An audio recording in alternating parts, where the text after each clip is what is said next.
welcome to The Hearing. I'm John.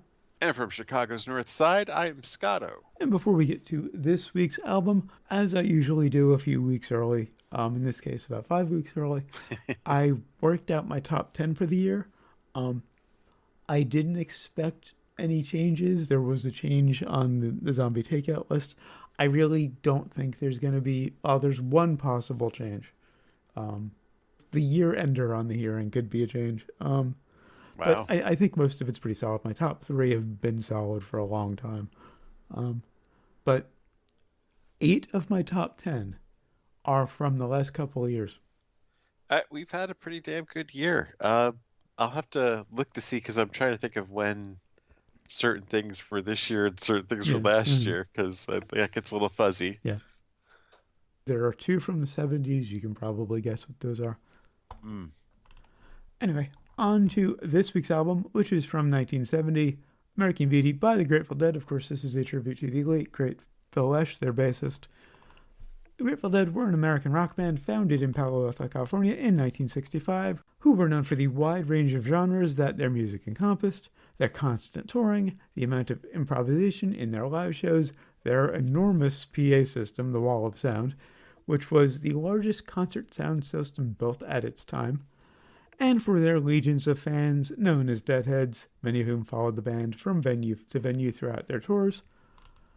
American Beauty is their 5th studio album. It was released in November of 1970 on Warner Brothers Records, produced by Steve Barnard and the Grateful Dead, and features Jerry Garcia on vocals, guitar, pedal steel, and piano, Bob Weir on vocals and guitar, Phil Lesh on vocals, bass guitar, guitar, and piano, Ron Pigpen McKernan on vocals and harmonica, Mickey Hart on percussion, Bill Kreutzmann on drums, with additional musicians David Chrisman on mandolin on Friend of the Devil and Ripple, David Nelson electric guitar on Box of Rain, Ned Lagan piano on Candyman, Dave Torbert bass guitar on Box of Rain, and Howard Wells organ on Candyman and Truckin', and piano on Broke Down Palace. Reminder, I don't edit any songs into our reviews for copyright reasons, but on our blog at johnandscotto.wordpress.com you'll find links to American Beauty on Spotify and YouTube so you can follow along if you'd like. Track 1, Box of Rain. Very convenient for this episode, and I didn't plan this. I just picked it because it's widely considered to be their best album. But it opens with a song sung by Phil Lesh. It's really the most Lesh song on the album, really. Written while his father was in the end stages of cancer. Yeah. And that's really apparent in the lyrics. I never got this song until I knew that and really paid attention to the lyrics. The same. The same. Like, at first, none of it made any sense. I was like, I've got to go and look up what the fuck he's talking about on the first listen. And because I think a lot of this kind of clicked with me, like what the Dead are about, listening to this a few times. And my first impression was that they shouldn't exceed 4 minutes, their songs. I think that's kind of the flaw where, they've got great songs, but if they kept them like under 4, and in this one, of course, would be amazing, I think, if it was under 4. But lyrically, it just can't be touched, this one. I've got to pick it for my strongest, actually. Should mention that all of the lyrics were written by Robert Hunter except for one song. Well, I'll get to that when I get to that song. This one's got a really nice groove. Love how prominent the bass is. I think that's what you meant by it's the most Phil Lesh aside from his vocal. Well, right, and I think aren't the lyrics mostly his too, or is he that probably Hunter's? contributed them. Robert Hunter Hunter's is father. credited with the lyrics, but I'm sure his Phil Lesh's experience with losing his father contributed to them. They probably talked a lot about it, and then he based the lyrics on what he said. Love the vocal melody. Don't love that the vocal was panned a bit to the right, the lead. I think they were probably setting it up like their live setup. Well, I think we might be hearing like a new remix. I'm not Possibly. sure. I always wonder about that when we listen to like older albums and how they sound. I kind of liked how this is mixed with the vocals, though, where you can hear the individual voices. Yeah. And it's only his only lead. When it's Jerry or Bob, they're always in the middle. Yeah. But usually Bob's in the middle, or was in the middle, and flanked by Phil and Jerry on either side. But yeah, love the vocal melody, great harmonies. They always had an interesting wall of sound. And Well, I've yeah. complained about walls of sound before, but I like it in the Dead because it's just this swirling mass of guitars and bass mostly. In this album, though, I never really thought of it as a wall of sound all that much, except for the vocals, of course, the harmonies. Mm. That they really kind of beat you over the head with in some songs. But uh, this, you know, you hear like a lot of different things kind of in the Mm. background, Well, and and yeah, there's that's times where I interesting. hear more guitar, there's times where I hear more piano, and that's what I mean by wall of sound. To me, a wall of sound is if I can't locate and notice and track every instrument, which my Oh, brain okay. just likes to do, keep track of every instrument that's going at the time. This is why I don't like walls of sound because it's just too much to track. Um, they are too much to track because there's like probably 10 guitars at any given time. Um, but it's an interesting wall of sound. Maybe because I'm a guitar player, or I was. Um, Now, I think what I what I figured out with, why I've always found the Dead difficult is that music for me, I'm usually expecting it to take me on a journey, mhm. if you speak in those terms, like it Yeah, takes me on a journey right, or it helps me in the journey that I'm doing during the day to right. get along. But the Dead, and I think I figured it out finally, especially for this song, it kind of was like a skeleton key. It's like, oh, it's more about, you know, staying in one place. It's Mm. more about the journeys within, Yeah. you know. It's about, you know, turning the lights down, putting the headphones on, and just, leaning back and listening and just letting it wash over you. I had a feeling you were going to say something along those lines. I have a note in a later song. You have to relax into the Dead's music. Yes, yes, I hadn't really figured that out until we did this. And you're more active. You want music to go somewhere and take you with it. Right, This is right, more of a definitely. passive, almost meditative experience. Yes, definitely. And sometimes, I when you're going over 4 minutes, the reason to go over 4 minutes is Mhm. that you've got another section to go to. Yeah. You're taking it to a Mm. different place. But most of the time, well, in fact, all the time here, they're pretty much you're in the pocket for that whole thing. Yeah. There's no like break. Maybe they'll elevate stuff towards the end a Mhm. little bit in the singing or, but it's not going anywhere.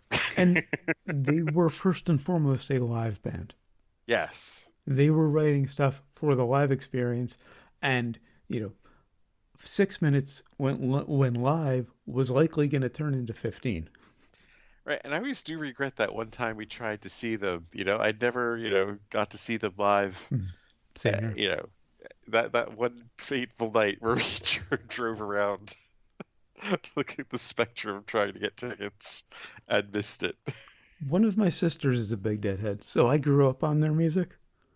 Yeah, I kind of thought when I got the text from you, I was half wondering if your phone was hacked because I was like, 33 years, and I don't think I ever remember you really talking much about the dead. It's one of those things that's always kind of been a background thing for me. I always appreciated their music, but I was never super into it. I certainly wouldn't call myself a Deadhead. But it's always been nice. It's always been, I like them. They're one of those bands I like, but I was never super into. Um, I think now I've gotten more of of an appreciation for them. But this comes from growing up with a sister who's a massive Deadhead, and just knowing immediately off the top of my head, American Beauty. And but this song, I mean, after like I had a fourth listen of it, I was starting to get emotional about it. It was Nice. just like I'd never heard this song before actually. Mm, So, yeah, yeah. it gets my pick for strongest. So I'm not going to take the coward's way out. Mm. It's an interesting lack of structure too. Yeah, it is that Grateful Dead structure where Yeah. it's like here's the the chords, Mhm. and we're just going to repeat it for the whole 518. And it's a cold stop that kind of fades as well, which I always thought was interesting. It's a cold stop, but then they fade the cold stop. Okay, yeah. Th- And you got to wonder if that was how it was in the original too. But you Oh, probably yeah, it is. heard This this is in the the original. original. I know this song Okay. cold. This is one of the handful of songs of theirs that I know like the back of my hand. A few more of them are on this album, Yeah. including track two, Friend of the Devil, my pick for favorite. Love that descending riff at the beginning. I forgot how busy this song is because it's been a long time since I've heard the original. And back in the 90s, this is in college, this is one of those songs where if somebody had a guitar and we were passing it around, somebody, usually me, was going to break into this song because it's just fun to play. I mean, it's okay. It kind of sounds like it was dated even for 1970, but then I figured out later that that's what they were going for. They were doing the Americana thing for this album. When they started, when Bob and Jerry met initially, Jerry was playing folk and bluegrass. They were going to put together a jug band. Then they saw the Beatles and were blown away and decided to put together a rock band. You do hear a lot of Beatles on this album. I mean, there's a Really lot only that jumps out on one song for me. they they borrowed for a few times. That of course Crosby, Stills and Nash. Mm. But, so folk and bluegrass is a big part of their DNA, particularly Jerry, and this is one of Jerry's songs. Love that, like I said, love that descending riff. Love the lead bass. Phil Lesh doesn't get talked about a lot, not like Geddy and Steve Harris and, Chris Squire, but one of the greatest bassists of all time. Um, this one's got a great I groove. Mm. kind of wish I could hear it more in the mix, Mm. honestly, I feel like it's lost in there. There's a lot going on, so you kind of have to very carefully listen to Yeah. the frequencies through the register. Um, Phil had a bass that had, I did the count earlier, I think it was 15 knobs, Okay. had three pickups, it's still in existence. I can't remember the name of it offhand. Um, Two normal pickups that had five knobs each to very carefully sculpt the frequency, and then a middle pickup where you could set each string to a different amplifier, Okay. and then master tone and master volume and the selector. Um, and the joke was that he had all these knobs on his bass, but he always sounded the same because he could just perfectly dial in the sound he wanted and then never touch it again. Okay. Um, but he has a very distinct tone. Great vocal from Jerry on this one. I love how that instrumental break is just the guitar, the mandolin, and the bass just going off at the same time. The mandolin didn't jump out to me as much as it did, of course, when they used it later. Mm. Uh, but I was kind of cold to this on the first listen, but I definitely warmed up to it, Mhm. after a few listens Yeah, I got to relearn this one and do a cover. because it is fun. Track three, Sugar Magnolia. Did you remember this when you heard it? Because that's what you said when we were discussing it on over I Messenger. I I realized I have heard this song before, but this was probably the first time I've ever heard it sober. Love the rhythm guitar part on the right. I think it's probably Bob. Bob has a very interesting rhythm guitar style. He intersperses a lot of melodic stuff in there. And as he put it in one interview I read, he has very big hands. So he can basically play two parts at once. Wow. Okay. Um, Highly underrated guitarist. Absolutely brilliant. Love that rhythm on the right. Great groove, great harmonies. And I have always loved Bob Weir's voice. I love that solo, that slide guitar solo, and I Mm. love that it never stops. It just goes into the background, and actually to prove my initial statement wrong, this song actually has a bridge. Yeah. The only time it ever really does they ever do that here. Well, the trucking does too. But it's Oh yeah, again it's another weird wait, structure. that's It a does, bit. but it does repeat. But I That's a counting it as a very bridge. subtle bridge. I'm counting it as a bridge because it's not the multi repeats of the verse and chorus. But Right. those This on Trigger Magnolia, love those high leads harmonizing with the vocals in the chorus. like that bridge though, they take up here. That's usually what I mean by a bridge, where it's the same thing and then it's like elevated. No, that's just a key change. Yeah. Well, but that's kind of what you do. You take it to the bridge. Well, no, a bridge is a third section of the song. That Yeah. isn't the verse or the chorus. But this one's just really fun. Nice. Love the false ending. And I think they reference Willie. Uh, is to reference to Creedence, Willie and the Poor Boys, because I mean, and as we're going to see with the next song, there's a lot of Californians singing about the South back then, Hmm. Yeah. This was and kind one of of the them, birth of that country rock thing. and I think they were definitely taking a page from Creedence, Mm. which is definitely. I was thinking there's like Well, they albums were from the kind of contemporaries '60s. of Creedence. Yeah. Oh yeah, definitely. You know, the Beatles predated them, of course, but Creedence same time, I think, more or less, Yeah. maybe slightly after. Um, Track four, Operator. Lead vocals on this one by Ron Pigpen McKernan. He also wrote the lyrics. This is the only song with lyrics that weren't written by Robert Hunter. Um, Nice groove. I like Pigpen's voice. Nicely orchestrated guitars. Love the busy drums. And of course, it's got a great harmonica solo. It's very like reminds you a lot of Roy Orbison, Mm, yeah, and then you get that harmonica. I mean, it was an appropriate 2 minutes. yeah. I think if this one had gone longer, it would have been like, all right. Got in, it was fun, and it got out. And it's a nice variety because I mean, you have the folk from The Friend of the Devil, Mm, and then the two rock songs, yeah. and then this is a country song. Track five, Candyman. Great opening riff, great groove. Two drummers really is superior. Usually Bill Kreutzmann plays the straight ahead, rip groove of the song, and then Mickey Hart, who plays a variety of percussion instruments, adds to it. Um, it really does just put that in a really great groove. Love how prominent Bob's guitar on the right is. He's got a great tone. Um, Nice soft vocal from Jerry, great harmonies, nice harmonic shift in the chorus. Interesting to have the piano replacing the guitar on the right in the second verse. Love that haunting pedal steel solo, and some nice prominent organ in the last verse. This one was just way too monotone for me.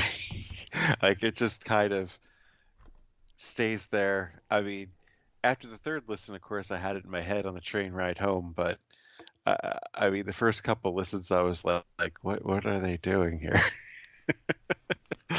If you're sober, it's a meditative experience. Yeah, but yet, Obviously, if I there's mean, chemicals added, do your thing, but yeah. but this isn't a meditative kind of subject. I mean, it's kind of a Rolling Stones song, but with like the drama stripped from it. Mhm.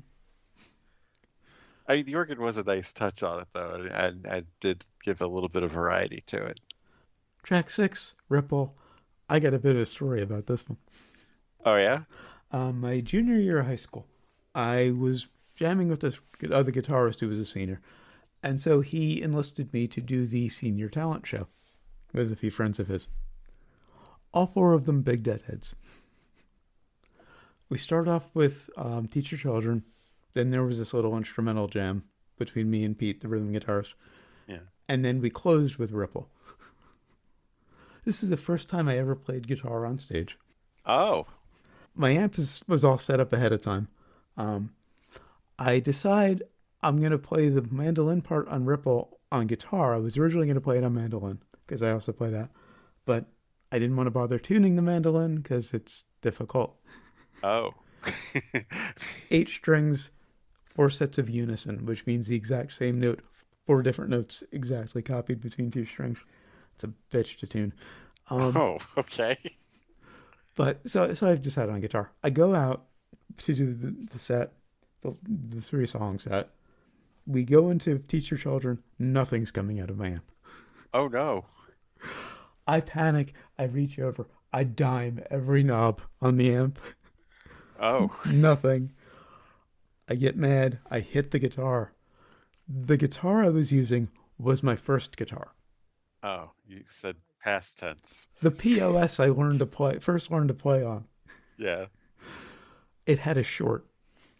Oh, So hitting it fixed the short, but now I'm 10 times louder 10 than I. times louder. So that we get through that. We do this little acoustic space jam, sort of not the movie Space Jam, the kind of spacey thing that the Dead would have Yeah. done. Little instrumental thing that Pete and I worked out. And then we go into Ripple. And the 3 singers, because Pete and I were just playing guitar, Yeah. were doing a kick line. Ah. No doubt all of them stoned out of their minds. Just this kick line throughout the entire song. For my first time really playing in front of an audience, it was definitely memorable. Considering I'm talking about it, 30 something years later. Um, Back to the actual song ripple. Love that Yes. melody. Great bass tone, great acoustic guitar tones, nice swing to the groove, great harmonies, and I love that mandolin part. It drove me a little nuts, the melody, because I was like, this sounds really fucking familiar, and I was like, it kind of like you know teach the children, but Yeah. I was like, it was something else, and then it hit me. It's Joseph in the Amazing Technicolor Dreamcoat. When did that musical come into being? 68. Okay. Interesting. It's the song Any Dream Will Do. And I'm not familiar with it. in fact, I thought well, I because I make leaps like that in Mhm. comparisons and am I just losing it? My musical Uh, theater knowledge is very, very minimal. it's actually on the Wikipedia page for the song. Okay. Somebody actually they said, citation needed, Mhm. but I was like, I knew it. What it probably was is it's some old folk melody that they both borrowed and Teach Your Children borrowed it, but CSN it tweaked it a bit more than the Dead did. It's that boppiness and everything, and even Hmm. the arrangement's the exact same, Okay. where like they come in with the gang vocals at the end, Hmm. which I hear him is nice too, and of course in Andrew Lloyd Webber's it's nice too. Huh. I'll have to take a listen later. Um, Track 7, Broke Down Palace. This one could have been my favorite. Love how it fades in, great harmonies, beautiful bass tone. Love the piano part on this one. Nice subtle pedal steel. Um, those do's bugged me during my casual listen, but I actually like Yeah. them during my focus listen, which is odd. I have a playlist I put together a few days ago called Music to Zone Out to. This made that playlist. Yeah, I was not a fan of this one. You know, I was kind of bored on the first one, and then like listening to it like later, the gang vocals, it feels like we've heard these already, and I feel like they did them better at other parts of the album, but here they just kind of came across as a placeholder, like, well, we'll write lyrics and put it in there later. It's about the atmosphere, you know. Um, Track 8, Till the Morning Comes. Nice opening lead guitar, a nice groove, great harmonies, but this is very typical 60s pop.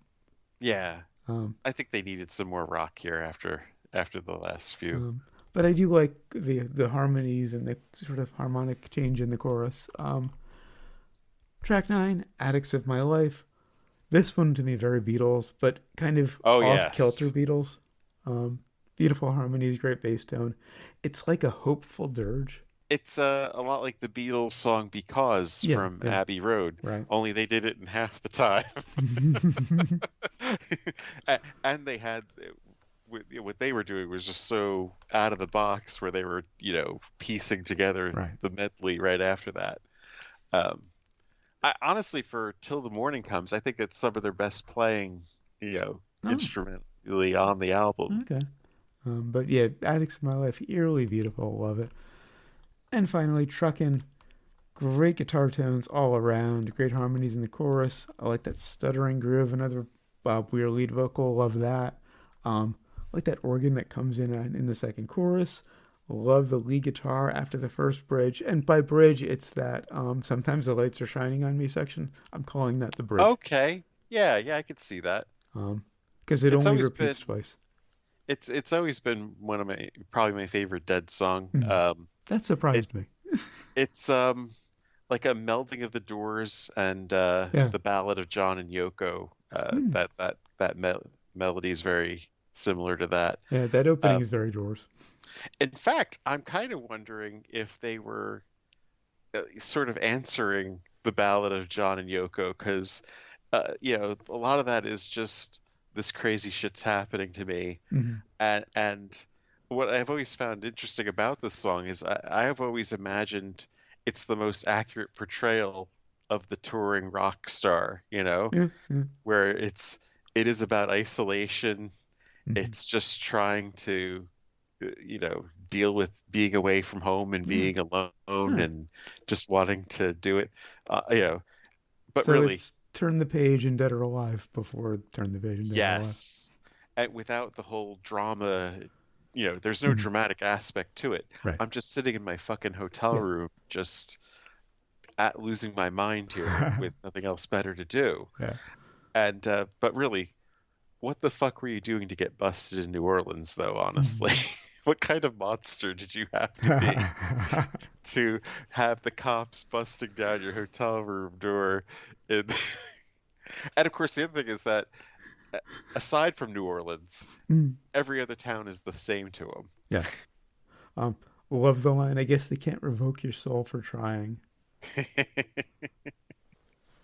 And the irony is they actually faded out of what could have been a really guitar solo. Well, yeah, This I could have loved how the organ and lead guitar were kind of dueling at the end during the fade. like this song actually could have gone longer, and they chose to kill it at 5, Look which up a I live find, version. I'm sure it goes for 20 minutes. yeah, yeah, I bet they do a 20-minute version. But I kind of like that they cut it short. Yeah. So do you recommend it? I'm kind of back and forth on it. We didn't even talk about the lyrics of Ripple, where I mean, there's so many interpretations to that one. Mm. There's few people that even hazard a guess. I Huh. mean, it's just the butterfly effect in Taoism, but you could look into so many other Yeah, I don't interpretations of it. really analyze Hunter's lyrics a lot because they seem kind of abstract to me. Yeah, a lot of it is just hippy dippy. Exactly. I was being nice by calling it abstract. So, yeah, I'm kind of split on it, honestly. Mm, Obviously, Box of Rain and Phil Lesh's work, yeah. is definitely worth the price, though. So, I'd say give it a listen. Yeah, I definitely recommend it. That are iconic. They're very polarizing, but they are icons, and this is undoubtedly their best. I think it helps now understanding where they're coming from more, you know? Yeah, you have to just let it wash over you and relax into it. That's the key with the Dead. Of I course, just have trouble chemicals help. relaxing. Yes, yeah, I think that's what I need to do next time.